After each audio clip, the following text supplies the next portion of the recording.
Shields up, Ironbreakers. Rurikhan here coming at you with another video, and today we're going to be talking about Wayfinder. The game's coming up on its first month of early access, so I figured that would be a good time for me to sit down and tell you what my experience with the game has been up until this point. And I'm actually really curious, so if you're also playing Wayfinder, I would love to hear what your experience has been like with the game in the comment section down below. Now, in the interest of full disclosure, I was given an early access code to Wayfinder by Airship Syndicate so that I could go ahead and do my launch coverage on the game. But whenever it comes to talking about Wayfinder, I feel like one of the most important things to talk about is that launch week. And that is because that launch week was extremely problematic. As a matter of fact, I myself had trouble trying to live stream the game because I couldn't beat the dreaded Q boss.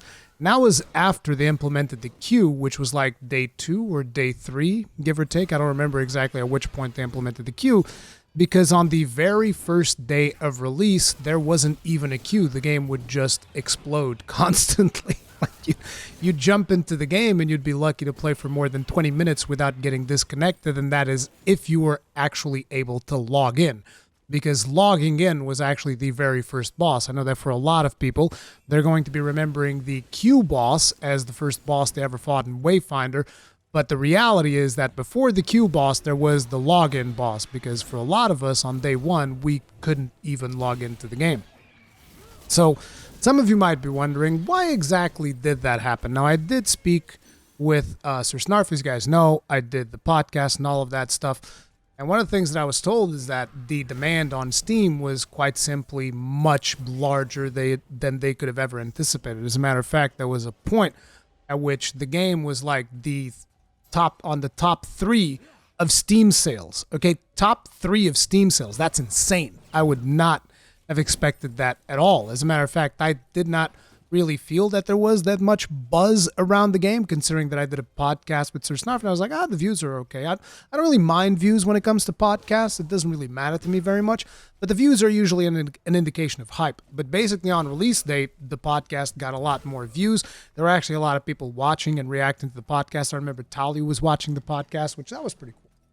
But, that was the situation around launch. There was a lot of problems of people trying to just get in and play the game.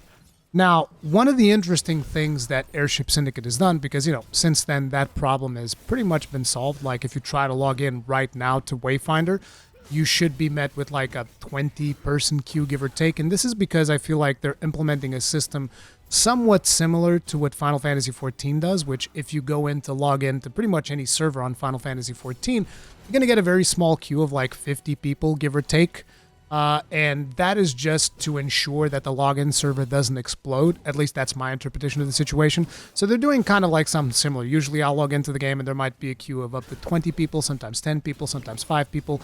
That's pretty much not even a queue. You just get in fairly easily. It's not really a problem. So that's where the game is at this point. But an interesting thing that Airship Syndicate did was, once they realized that this problem was happening, they put out, a day or two afterwards, because they were pretty much scrambling to try and see if they could fix the server situation, and they weren't able to for a long time. Like, it was very hard to actually jump in and play the game for a long period of time. Now, it is important to also mention the game was in early access. This was not a full-on release, so it is what it is. But once they finally like battened down the hatches, they put out a post and they're like, okay, realized that there was a lot of problems. There was even a post from Digital Extremes, which, by the way, Digital Extremes are the people behind Warframe. They are the ones, I think, handling the server infrastructure for Wayfinder.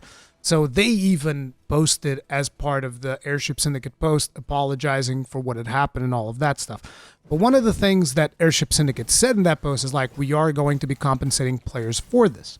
And for those of you that aren't aware, because I know that a lot of people refunded the game, and I think that's totally fair. I think that's exactly what you should do. It's like, hey, I bought this game, I can't play this game, I'm refunding this game. I think that's perfectly fair.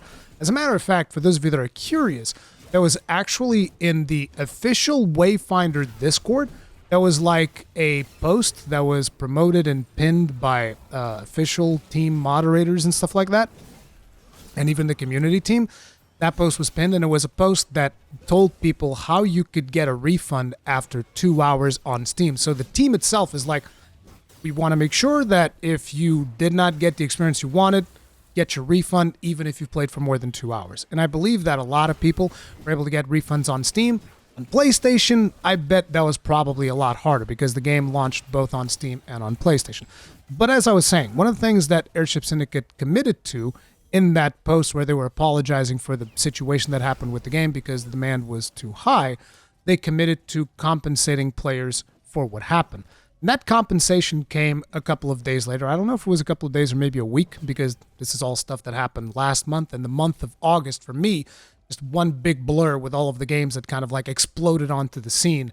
And I was just way too busy to pay attention to every single thing. But regardless to say, there was a compensation thing that was sent out for pretty much every player that was on a queue. And by the way, if you were on a queue during that time and you haven't received the compensation that I'm about to tell you, you need to message the team on Steam or, get in touch with them on Discord or something. I'm sure there's going to be like a post on Discord that explains you how to get your compensation. But basically the compensation that they sent out was a Wayfinder token, 1,100 rune silver, and 5 tower keys. Now, whether or not this is worth it for you in terms of like your investment of time trying to get into the game, all the time that you've lost, is going to vary from person to person naturally, but I think that at the very least, I think there's an effort here to make right by your customers. So for instance, to give you guys an idea, a Wayfinder token is basically something that you can use to unlock any Wayfinder in the game, which depending on which Wayfinder you choose to unlock using the token, this is something that according to their in-game economy, because, the game has microtransactions and all this stuff, and if you add the math up, this can add up to about $18 of value, the Wayfinder token, again, depending on which Wayfinder you choose to unlock. The 1,100 rune silver, that's about $10, and the 5 reward keys is just like 5 level ups on the battle pass equivalent. I don't know how much that'd be worth, and I don't really care. So basically the compensation, if you take into account their economy, which by the way, I really don't. To me, digital goods are pretty much worthless. That's the way that I look at it, which is why usually, whenever possible, I try to get physical media for games. I'm much more of a physical person when it comes to that stuff. So I don't really value digital goods that highly.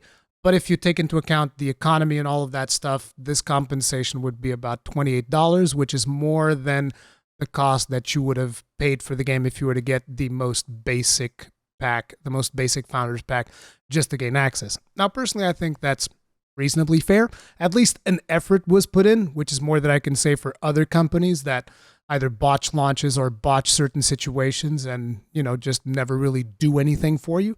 So, it is what it is. But that was like the launch experience. There was a big problem. They tried compensating players for that. And I'm actually curious, do you think that that was fair? Do you think that that was unfair? Are you still, upset about that launch week to the point where you're never going to be giving Wayfinder another shot?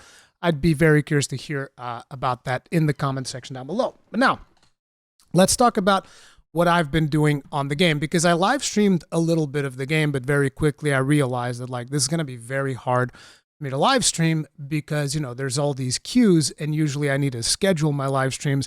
I don't want to be live streaming, me queuing in the game for like 3 or 4 hours because I think that is a complete waste of your time and I don't want to be wasting the time of my audience. So naturally, I just decided, I'm going to play the game by myself and just have fun because I still want to play the game despite all of these problems. The reason I want to play the game, I talk about that in my What is Wayfinder video. If you guys don't know what is Wayfinder, I would recommend you look that up in my channel. And in that video, I explained to you guys what Wayfinder is all about and all that. But basically, the reason is I love the art style of this game. I think it's really good, and I like the gameplay. And here's an interesting thing that has actually happened when it comes to the gameplay of this game, because I was given an earlier access to basically check the game out so that I could do coverage on the release day of the game. And in that earlier access, I got a basic idea of what it was like to play the game. And initially, I came out of it thinking, oh, this is a pretty simple game. You attack stuff and then you use your abilities. Bada bing, bada boom, done deal. The reality is there's a lot more depth to this combat than people give it credit. And I do mean that because I remember seeing a lot of comments in my videos of people saying, oh, you just mash your skills on cooldown and that's it. You are incredibly wrong, sir. As a matter of fact, I kind of feel like every day I discover a little bit more nuance about the way that the combat works. A very easy example, for instance, is the way that guns work, which I didn't use guns all that much. And recently I've been playing a lot of guns in the game, is there's actually a mechanic to which the guns will put a weak spot in the target. So it's not just shoot them in the head like most games do. You shoot the monsters in the head and that guarantees you get a critical attack. No, that's not the way that it works.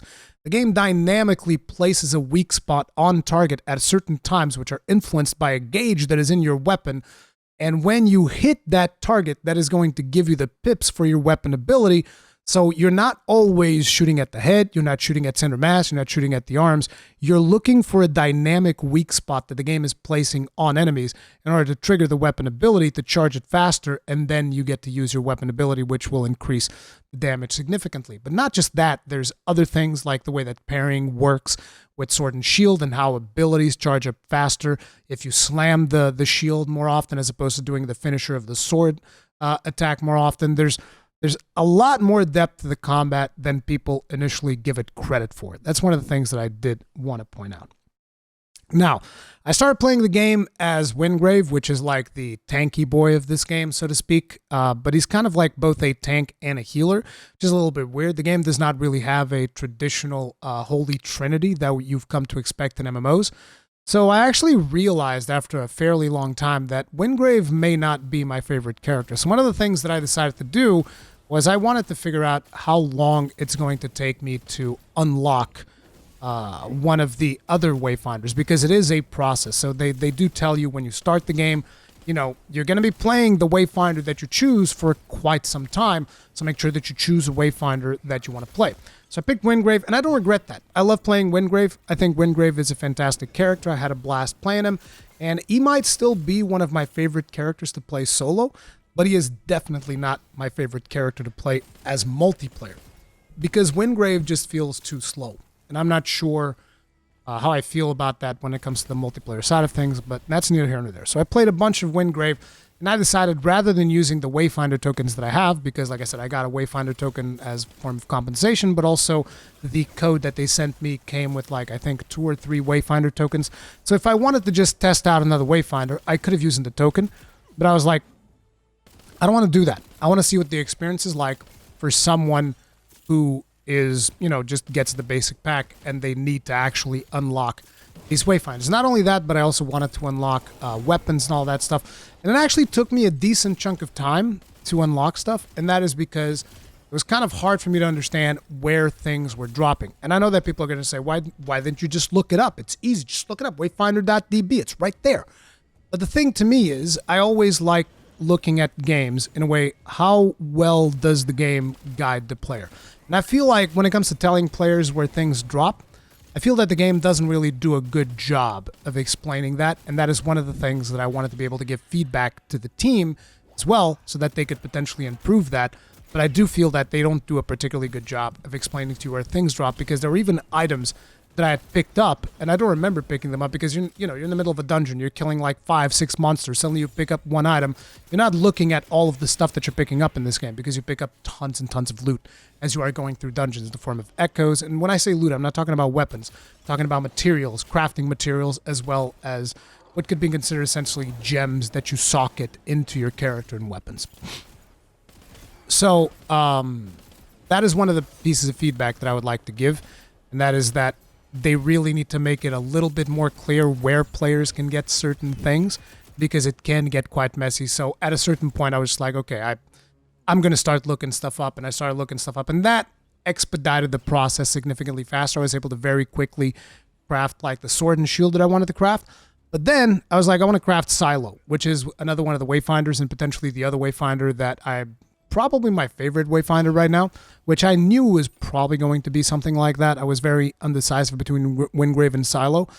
So I went ahead and I started grinding Silo, and that's when I realized, okay, grinding Wayfinders is a process, because the drop rates are extremely low on the pieces that you need in order to actually summon the Wayfinder. So the way that it works is each Wayfinder is comprised of 4 parts. I don't remember the exact names of each of the parts, but one of the parts is going to be Spirit, the other is going to be Essence. It's just like Spirit, Essence, Speed. I think each Wayfinder has like different ones depending. So for instance, Silo has Cunning, Precision, and Speed, I think. But then Wingrave will have something like Faith, Power, and some other thing, whatever.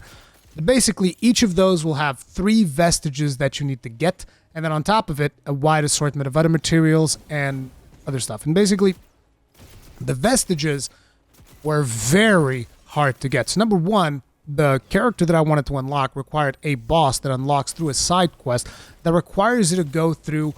It's a process. It's really a process because it depends on RNG that happens in dungeons, which you may or may not be aware that that event is happening. It might even be like you do a dungeon 10 times and the event does not happen. And even after you get through the RNG of triggering this event, which then unlocks a special boss that you can go and farm, you have to go and farm the boss in order to get a specific part from that boss. And let me tell you, I killed that goddamn boss over 100 times. Literally, I'm not exaggerating. Over 100 times I killed that boss. And the thing would just not drop. I started increasing the difficulty. I believe the developers said that increasing the difficulty does not increase your chances of getting a drop. I disagree. Definitely seemed to me like the harder the boss, the harder I would put the boss difficulty at, the more likely the parts were to drop. But to give you guys an idea, we got to a point where both of my friends had 7 of the vestiges, of which I only needed 3. They had 7, and I only had 1.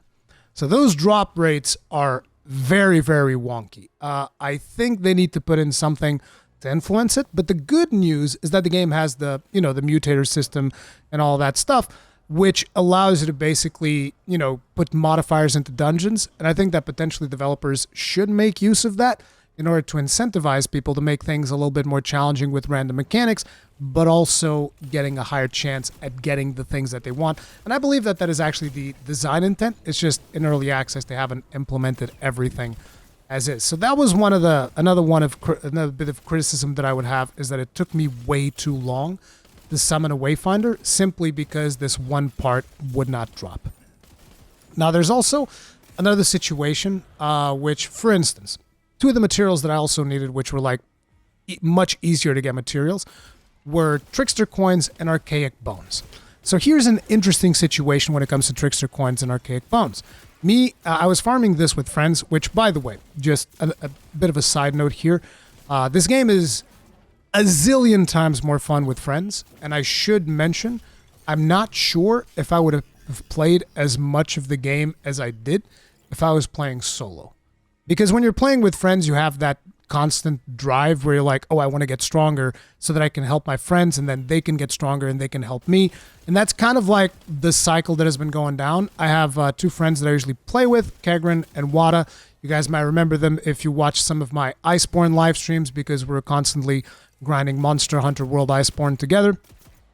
So it's very nice to have them playing the game alongside me, because that way, you get a little bit of motivation with your friends and they help you out and you help them out, and it just becomes a lot more better. It just becomes a better experience if you guys are bantering on Discord while you are, just playing the game. It's just way more fun. That's just a little bit of a side note. But anyways, back to the topic at hand. Trickster Coins and Archaic Bones. So what's the situation with this? So Archaic Bones is something that you need to go to a specific dungeon, and there's an RNG chance of a certain event happening, and if that event happens, you can get an Archaic Bone. Now, if you are with a party, and there's 3 of you, and you go to the dungeon and you do the event, everybody gets an Archaic Bone. And these materials, from my interpretation, they seem to be rated equally in the game. That's another important thing. Trickster Coins, Archaic Bones, about on equal footing, right? So you go to a dungeon and you're farming Archaic Bones, and you do the event, everybody gets an Archaic Bone. Then there's another thing, which is a Trickster Coin, which you have to go to another dungeon. Now, the way the Trickster event works is a Trickster will spawn, and you have to give him a key. The key allows you to participate in the event, and you basically get 1 shot at trying to get a Trickster Coin from 3 chests. He basically plays that, I forget what they call it, but you guys know in the street, when you have those guys that are like doing the thing with the 3 cups and they spin the cups around and you try to figure out which cup has the item. He does kind of something similar to that, even though it's completely RNG in the game. But basically, you pick one of the 3 things, and hopefully the Trickster Coin will be there. If it's not, you give him another key, and there's another chance of you getting the Trickster Coin. Now, the problem with the Trickster event is that if you're in a party of 3 and you do a Trickster event, only the person that is putting the keys in gets the Trickster Coin. And you're like, well, the other people can put the keys in and get it as well. No, because the moment somebody gets a reward from the Trickster event, that's it. It's over. The event is over. And nobody else gets anything. And to me, that's just a little bit inconsistent because, I'm farming this stuff with friends. Obviously, it'd be good if we all get the material. Even if it's an RNG chance, there should be a chance for everybody to get the material, right? Very much like the Archaic Bones. You do the event, everybody gets the thing. Unless please don't change it so that only one person gets the Archaic Bone. Let's not change it that way. Change it the other way around where everybody gets a Trickster coin. I think that would make more sense. Because, at the end of the day, when you're doing these events back to back, sometimes you want to be doing different dungeons, but you're kind of like forced into farming that specific dungeon over and over and over again. And I understand you guys saying, well, it's targeted hunting. That's the way that it's supposed to be. Yeah, but sometimes you need like 15 Archaic Bones and 15 Trickster coins, and that stuff just takes an unreasonably long time to gather, at which point you could be doing other different dungeons that would probably be more interesting than just repeating the same dungeon over and over and over in hopes of trying to get that specific Trickster coin or Archaic Bone. Again, just a little bit more feedback when it comes to the loot. However, even in its current state in early access, the game felt good enough to the point where I've sunk, at this point, I think about over 130 hours into it.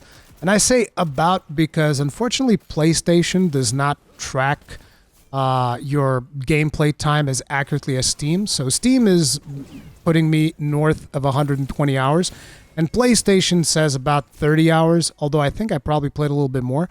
So you guys are like, well, that adds up to 150. Yeah, but I'm taking about 20 hours away because those 20 hours were probably first week where I was just sitting in queue. I basically had the game up in queue trying to get in, so I'm taking 20 hours away. So I'm thinking I'm probably somewhere north of 130 hours. And you guys are like, wow, that's a lot of hours, especially considering that August was a very busy month where I was playing, Baldur's Gate and Baldur's Gate. And I don't remember all the games. Okay, listen, August is just a month that was complete mess. It was Baldur's Gate, Armored Core, other stuff. Right? And then at the end of it, we also had Starfield.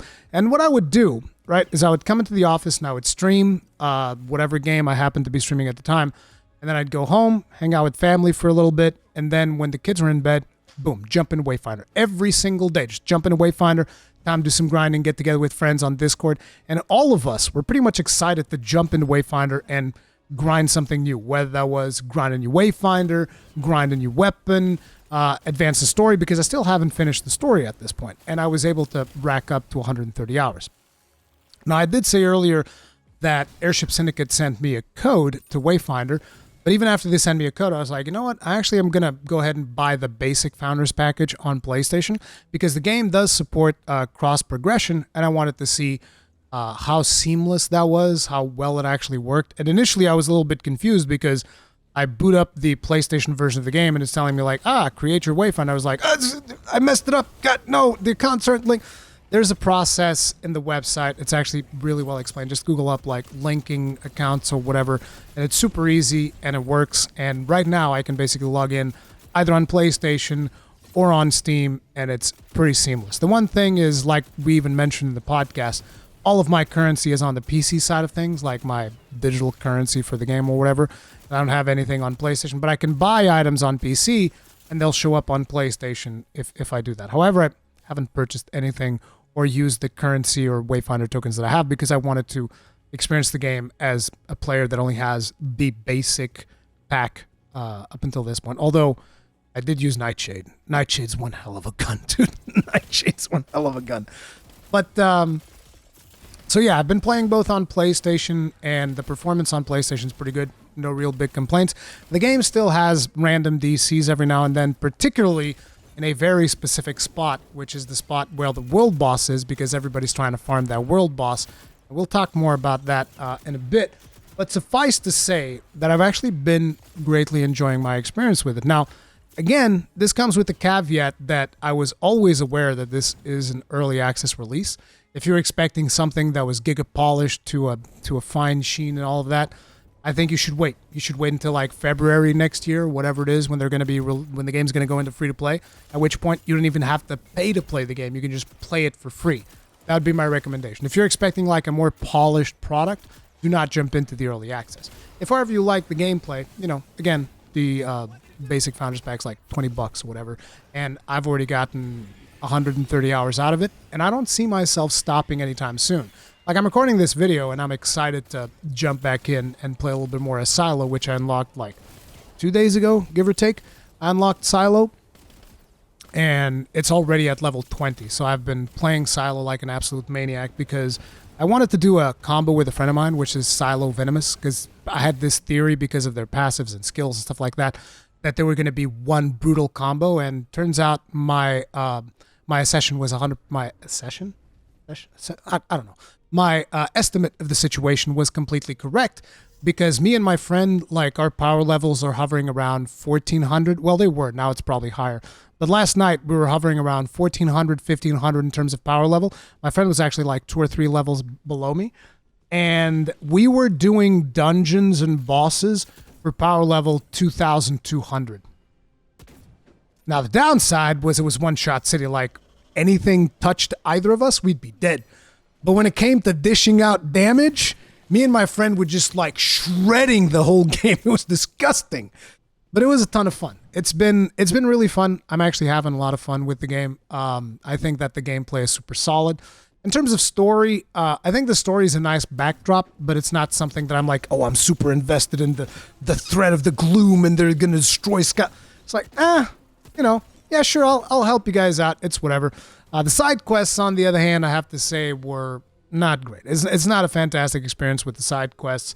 I don't know what they can do to improve it, though. You know, the side quests, when it comes to Wayfinder, they're very basic fetch quests and kill quests and stuff like that, but they give good EXP, and usually they give decent rewards as well.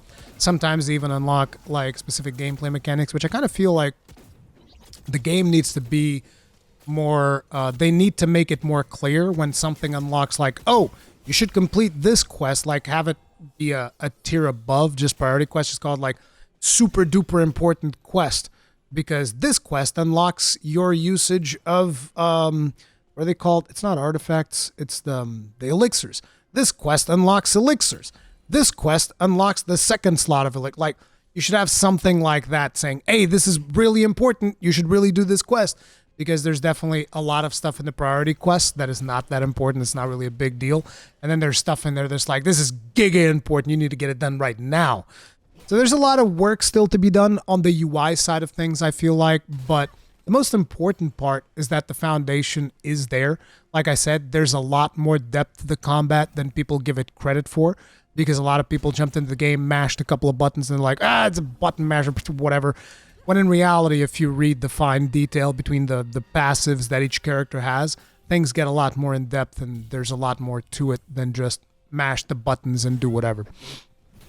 There's 2 types of main activities when it comes to the game. I mean, I guess 3 if you consider running around the open world killing stuff, because there are certain events in the open world that give you specific materials for crafting, so I guess you also should take that into account. But mainly there's like 3 things that you can do in the game. And that is going out into the open world and farming, going out into a lost zone and farming. Lost zones are essentially dungeons. And these dungeons are procedurally generated. For those of you that aren't aware, you jump into a dungeon. It's going to be different every time. There's going to be different events every time. And you can put mutators and all of these things that kind of change certain behaviors of the dungeon. So if you put a floral mutator, there'll be a bunch of poison in the ground, which is kind of annoying to deal with. But you're going to get a different crafting material for doing it like that.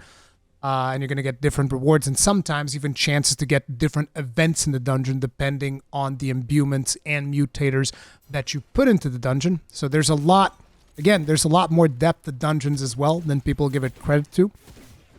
But those are lost zones. The other thing is hunts. Hunts are basically boss fights, and boss fights kind of work like raid fights tuned for 3 players, which those are also fairly enjoyable. I like doing them. And naturally, you know, the higher tier you do them, you get more experience, better rewards, all of the usual stuff. Hunts can also have mutators and imbuements and all of these things. And so, yeah, those are kind of like the 3 main things. Open world questing, even though side quests, like I said, not that great. But open world questing and farming for materials, lost zones, which are dungeons, and hunts, which is just straight up boss fight, go in, kill the boss, boom, boom, done. Like I said, this is a game that I would say you can get a lot more enjoyment if you have like at least one more friend that you plan on playing the game with. I think that Solo, it can be enjoyable. There is matchmaking. For those of you that are curious, you can jump in. So far, if I ever feel like, oh, this boss is actually giving me some problems, I'll jump in. Like maybe I'm not playing with my friends at that exact time. I'll jump into the queue, and usually you can get some decent players to go and do bosses. So that, I don't think that there's a place that you get to in Wayfinder where it's like, oh, I can't progress because I can't find people to play with. At least right now. Right now, the population, I feel, is reasonably healthy. I don't think I've ever waited for more than a minute to jump into a dungeon with other players. Then again, the game just kind of like throws you into the dungeon and eventually brings other players in. But yeah, it's fun. I'm enjoying it. I'm not saying this is the best game ever, and keep in mind, keep your expectations in tune with the fact that this is still early access. But if they build on this early access and they deliver more content with the same quality of the content that we've got, and I'm talking about, I just want more of what we have in the game right now, right? I want more dungeons. I want more boss fights. I want more open world zones. Because right now there's one open world zone. I guess technically two, but you don't really do much in the second open world zone. So I don't really count that one as much. So there's one open world zone, but there's a bunch of dungeons. I don't actually know how many there are. Thinking about it, maybe like, I don't know. There's a bunch of dungeons and a bunch of like hunts and stuff. Like I said, over 130 hours, and I'm still not done with the main story. Although I could be done with the main story by now. It's just I've been leveling different characters and doing different things. But yeah, it's a comfy game. It's kind of been my comfy game. I always like having a game that I can just go back to and grind a little bit on, which that game constantly changes for me. And Wayfinders has kind of like been that for the past month and change, pretty much. Well, not month and change, because the game only came out like nearly a month ago. But yeah, it's been that for me since it released in early access. Again, just some more feedback if somebody from the team happens to watch this video or if people are curious. A couple of things that I think need to be addressed a little bit faster, maybe, I think. The world boss, they need to do something with it. I think it's called Talon of Pyre. That world boss, they need to do something about it because right now, people that want to farm the world boss, what they're doing, and this is actually bad for the servers, is they basically go to the place where the boss spawns and they relog because the open world is instanced. So they keep relogging until hopefully they get into an instance that has the open world boss. Then they kill the boss. Then they go back to the place where it spawns a little bit further back and they just relog again and repeat the process. Now imagine what it's like to have maybe, I don't know, 1,000 players ramming your login servers, logging in, logging out, trying to get into the boss. And that's one of the reasons why if you're teleporting to, I think it's the Iron Keep waypoint, you'll notice that you probably get more DCs when you're teleporting to Iron Keep than any other place in the game. That's because that's where everybody's trying to farm the world boss, kind of. Another thing that they need to do is they need to figure out the echo situation, which I believe they're doing some changes about that. But basically, the game drops all of these echoes for you. Echoes are essentially gems, or I guess they're called mods in Warframe, I think. But they're these gems that you keep picking up. The more monsters you kill, there's always a chance that something will drop a gem for you.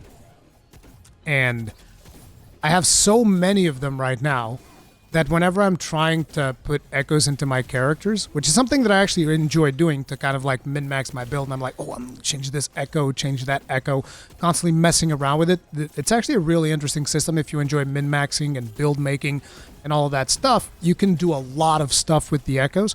But the problem is I have so many echoes at this point that whenever I go to load up to choose an echo, the game almost freezes up every time I open the echo screen, and that's really bad. And it's even worse on PlayStation, because like if you're on PC, it's pretty bad. If you're on PlayStation, it feels like your console explodes every time you go into the echo screen.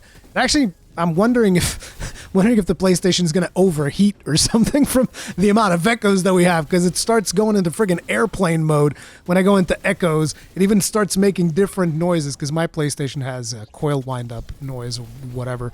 So yeah, it's weird. So I hope that they sort that out, the echo situation. They need to make it easier to manage and optimize and all of that stuff. And I think they need to do something about that with the accessories as well.